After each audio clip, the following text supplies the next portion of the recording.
Artėjant 12 mados infekcijai, kuri vyks lapkričio 11-12 dienomis Šiuolaikinio meno centre, mes kaip visada organizuojam infekcijos kastingą.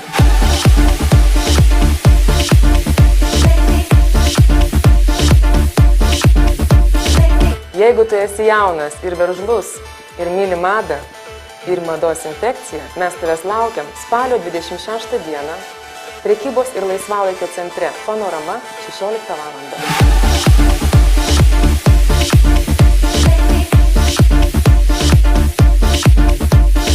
Mes laukiam tokių žmonių, todėl kad tokie žmonės labai reikalingi, jauni, veržlūs mūsų Lietuvos ir užsienio dizaineriams, kurie pasirodys pas mus ant podiumo, parodys savo kolekcijas. Būtinai ateik, pasimatysim.